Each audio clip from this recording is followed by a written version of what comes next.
Oh, hi. You caught me tickling the old ivories there. You know, in between episodes of AudioBuzz, I like just to let the inner musician in me come out and play a few tunes for everybody around. It's just something I like to do.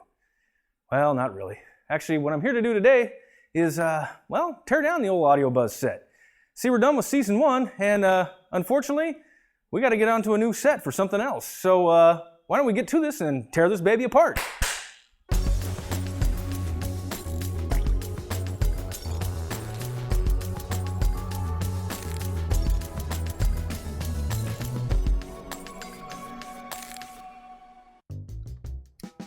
All right, let's start with this area back here. This was our, I guess, little musician corner.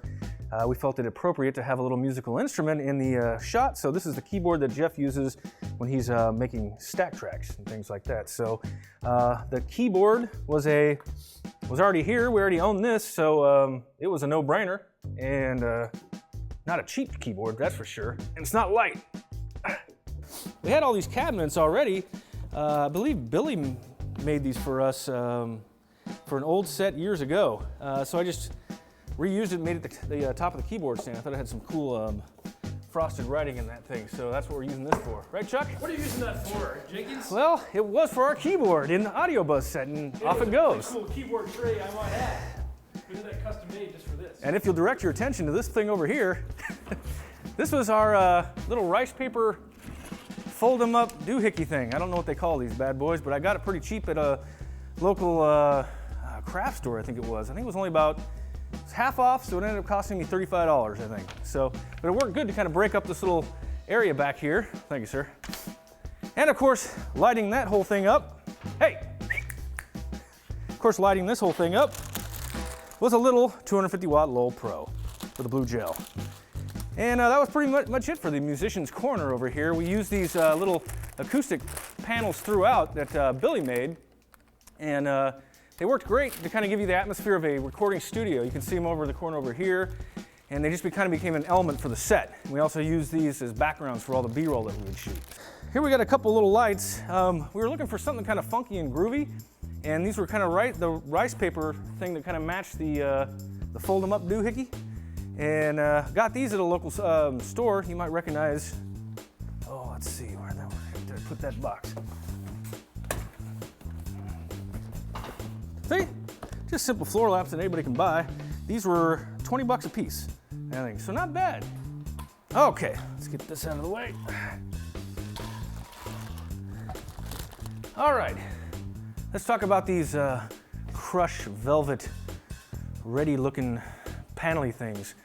These were actually pretty simple to make. We were trying to figure out a way to get some cool color into the set, and all I could think of was just I wanted little splashes, little blocks. And Billy and I got to talking about how we could make a little panel out of some type of a cloth. So he and I went down to the old like a fabric store slash hobby type little thing, and we picked out this cool crushed velvet thing, and then Billy went ahead and just made a quick frame out of some wood and glued and stapled this just to this frame.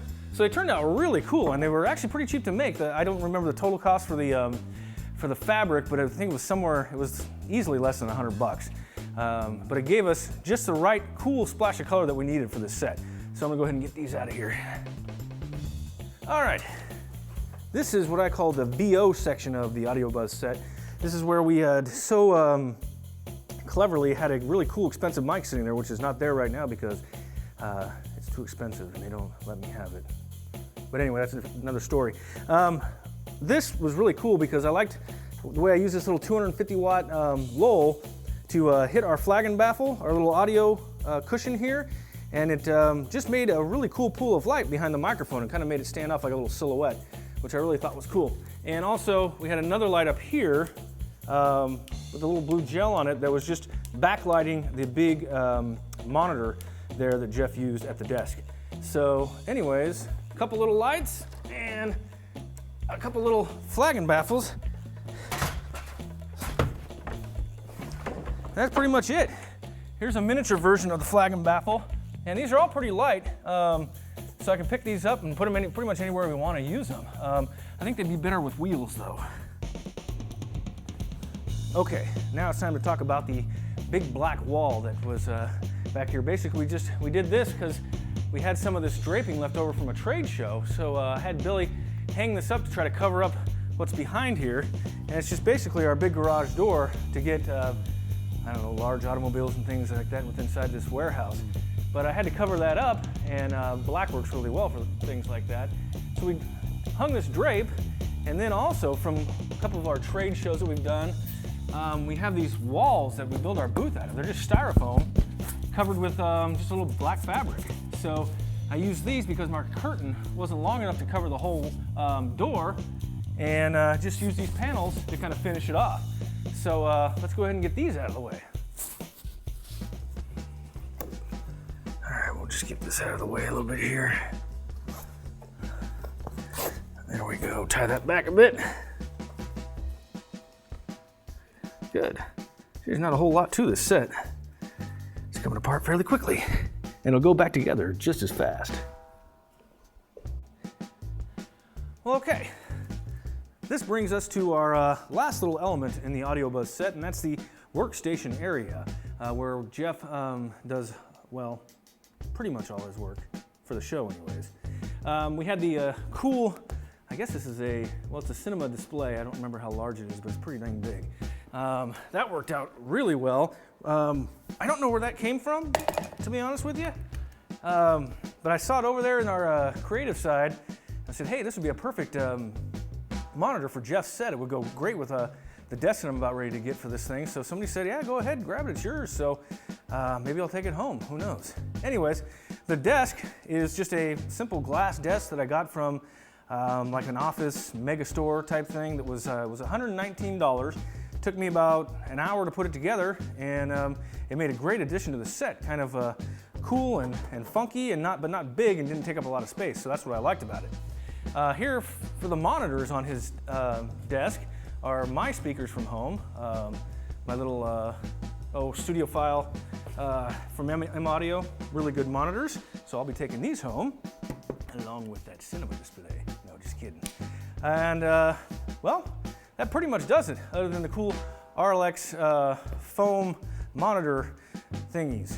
I don't know the technical name for these, but that's okay. Well, I guess that just about does it for this AudioBuzz set. Let's recap, shall we? All right, so remember, it's always good to start off with stuff you already have. Make a list and try to fit things into your set that you don't have to go out and buy, like our flag and baffles and that keyboard and those drapes. Keep lighting in mind the whole time you're assembling, and be prepared to change things constantly. Having a Billy around to build you cool things is always a plus too. Your local home megastores are a great place to find all sorts of props and set pieces. Chatting with Chuck is also stimulating as well. Then, throw all of your stuff together and bingo, a custom AudioBuzz set. Well, there you have it. With just a few handy dandy items, little creativity, and an afternoon, you too can have your very own AudioBuzz set. Well, sort of. Thanks a lot for watching AudioBuzz. Good luck.